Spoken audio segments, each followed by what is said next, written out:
नमस्कार, मैं डॉक्टर ईतू सिंह आपका अपने चैनल अर्थात में स्वागत करती हूँ। आज हम पढ़ेंगे 10वीं कक्षा में निर्धारित तुलसीदास के 2 पदों की व्याख्या। इस पद में हम पहले कविता पढ़ेंगे, तत्पश्चात शब्दार्थ और उसकी व्याख्या करेंगे। आइए शुरू करते हैं। तुलसीदास की पहली कविता, उनका पद ऐसो को उदार जग माही। बहुत थोड़ा सा हम कवि के बारे में भी जान लें। तुलसीदास हिंदी साहित्य के सबसे लोकप्रिय कवि हैं। भक्ति काल की राम भक्ति धारा के सबसे प्रमुख कवि हैं। रामचरितमानस इनका सबसे चर्चित ग्रंथ है। उसके बाद विनय पत्रिका चर्चित होती है और विनय पत्रिका में राम की आराधना की गई है। आपके सिलेबस अर्थात पाठ्यक्रम में विनय पत्रिका से ही रचनाएं ली गई हैं। तुलसीदास में राम के प्रति एक निष्ठ भाव की भक्ति है। वे स्वयं को राम का दास कहते हैं और उनके शरण में जाने की प्रार्थना करते हैं। तुलसीदास की भाषा अवधी और ब्रजभाषा दोनों ही है। रामचरितमानस अवधी में और विनय पत्रिका ब्रजभाषा में रचित है। धर्म ज्ञान के साथ ही कवि को भाषा और साहित्य का भी गहन ज्ञान था। आइए हम शुरू करते हैं आपकी कविता पद ऐसो को उदार जग माही। यह विनय पत्रिका से लिया गया पद है। ऐसो को उदार जग माही, बिन सेवा जो द्रवय दीन पर राम सरिस को नाही। जो गति जोग विराग जतन करी नहीं पावत मुनि ज्ञानी। सो गति देत गीध सबरी कह प्रभु बहुत नजे जानी। जो संपति 10 शीस अरप करी रावण शिव पह लीन्ही। सो संपदा विभीषण कह अति सकुच सहित हरि दीन्ही। तुलसीदास सब भांति सकल सुख, जो चाहसी मन मेरो। तो भजु राम काम सब पूरन, करें कृपा निधि तेरो। आइए सबसे पहले शब्दार्थ जान लें। शब्दों का अर्थ जान लेने पर कविता सहज ही समझ में आती है। यह कविता ब्रजभाषा में लिखी गई है। तो आइए एक एक शब्द का अर्थ समझते हैं।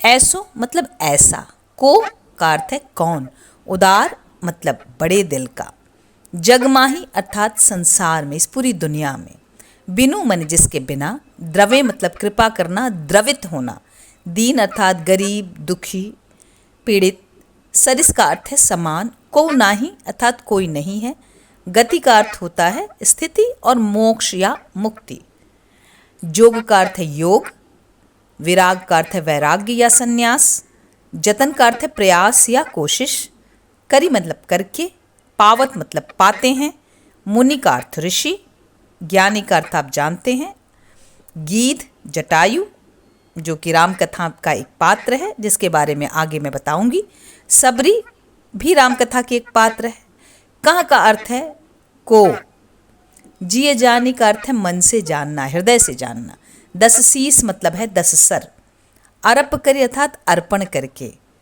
शिव पह मतलब शिव से, लीन्ही मतलब लिया, संपदा का अर्थ होता है संपत्ति, विभीषण यह पात्र है जो रावण का भाई था, सकुच सहित अर्थात संकोच के साथ, हरि का अर्थ है यहाँ ईश्वर राम, दीन्ही अर्थात दिया, सकल सुख मतलब समस्त सुख सभी सुख, चाहसी अर्थात चाहता है, भजु का अर्थ है भजन करना, पूरन का अर्थ है पूरा, कृपा निधि का अर्थ है कृपा के सागर राम। आइए हम एक एक 2-2 पंक्तियों को लेंगे और उसकी व्याख्या करेंगे ताकि आप कहीं से भी कुछ प्रश्न हो तो उसका उत्तर दे सकें। ऐसो को उदार जग माही, बिनु सेवा जो द्रवे दीन पर राम सरिस को नाही। तुलसी राम के अनन्य भक्त हैं। वे इस पद में राम की आराधना करते हैं, उनकी शक्ति और उनके चरित्र का वर्णन करते हैं और बताते हैं कि मैं राम की भक्ति क्यों करता हूँ, क्योंकि अन्य सभी आराध्य से राम विशेष हैं। वे कहते हैं कि संसार में वैसे तो अनेक आराध्य हैं, आराध्य का अर्थ है जिसकी आराधना की जाती है। कि परंतु इस समस्त संसार में राम के समान उदार और कौन है? सारे देवता तो सेवा करने पर दया या कृपा करते हैं या द्रवित होते हैं, परंतु राम तो ऐसे हैं जो बिन सेवा के ही दीन दुखियों पर दया कर देते हैं। अतः तुलसी की दृष्टि में राम के समान दूसरा कोई नहीं है। यहाँ हम तुलसी की एक निष्ठ भाव की भक्ति से परिचित होते हैं। एक निष्ठ का अर्थ होता है जिसकी निष्ठा सिर्फ एक में हो, अर्थात तुलसी की निष्ठा सिर्फ राम में है। क्यों? क्योंकि वे कहते हैं कि राम बिना किसी सेवा के, बिना किसी पूजा के ही जो पीड़ित है उसकी मदद करते हैं, उसको वह दे देते हैं जो उसे चाहिए। अगली पंक्ति है, जो गति जोग विराग जतन करी नहीं पावत मुनि ज्ञानी, सो गति देत गीध सबरी कह प्रभु न बहुत जिय जाने। यहाँ पर कवि कहते हैं कि जो गति अर्थात मोक्ष या मुक्ति या परम गति की प्राप्ति के लिए बड़े बड़े मुनि ज्ञानी भी बहुत प्रकार से योग साधना करते हैं, वैराग्य धारण करते हैं और फिर भी उन्हें मोक्ष नहीं मिलता, वह परम गति राम सहज ही प्रदान करने वाले हैं। अपनी बात की पुष्टि के लिए तुलसी कुछ उदाहरण देते हैं। यहाँ पर राम कथा से दो उदाहरण उन्होंने दिया है।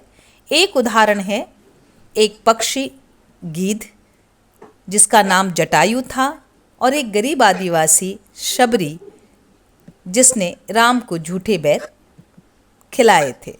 आप देखिए, जब सीता का हरण हो रहा था तब जटायु ने सीता की रक्षा करने की कोशिश में अपने प्राण दे दिए थे और राम ने उसका अंतिम संस्कार कर उसे मोक्ष प्रदान किया था।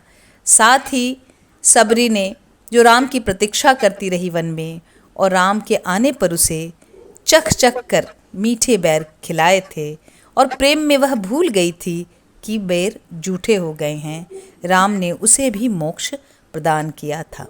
तो यहाँ तुलसी कहते हैं कि बड़े बड़ों को तो क्या, सामान्य एक पक्षी को, सामान्य एक आदिवासी वृद्धा को भी राम ने मोक्ष दिया। वह मोक्ष जो बड़े बड़े ज्ञानियों को भी प्राप्त नहीं होता है। आगे की पंक्ति में कवि और उदाहरण देकर राम की उदारता का परिचय देते हैं। एक और प्रसंग है, जो संपत्ति 10 शीस अरप करी रावण शिव पह लीन्ही, सो संपदा विभीषण कह अति सकुच सहित हरि दीनी। यहाँ तुलसीदास एक और उदाहरण देते हुए कहते हैं, जो संपत्ति, जिस संपत्ति को 10 शीस अपने 10 सिर अर्पित करके रावण ने शिव से प्राप्त किया था। अर्थात रावण ने, यह कथा है कि रावण ने बड़ी तपस्या की और एक एक करके अपना सिर काट काट कर शिव को अर्पित करता गया और उसकी इस तपस्या से प्रसन्न होकर शिव ने उसे लंका का साम्राज्य दे दिया था। अर्थात जिस लंका के साम्राज्य को पाने के लिए इतनी कठिन तपस्या रावण ने की और तब प्राप्त किया, उसी लंका को राम ने विभीषण को ऐसे दिया जैसे मानो बहुत सामान्य वस्तु से दे रहे हों। सो संपदा विभीषण कह, वह संपत्ति विभीषण को अति सकुच सहित, बहुत संकोचित होकर, बहुत संकोच के साथ हरि दीने राम ने दिया है। तो इतनी बड़ी संपत्ति भी जब वो किसी को देते हैं तो उनको ये लगता है कि मानो बहुत छोटी सी चीज़ दे रहे हों। ये राम की महानता और उदाहरण के साक्षात प्रमाण हैं। रावण ने अपने तपस्या से जिसे प्राप्त किया, उतने बड़े राज्य को राम ने जीतने के बाद विभीषण को प्रदान कर दिया था। आगे की पंक्ति है, तुलसीदास सब भांति सकल सुख, जो चाहस मन मेरो, तो भजु राम काम सब पूरन, करय कृपा निधि तेरो।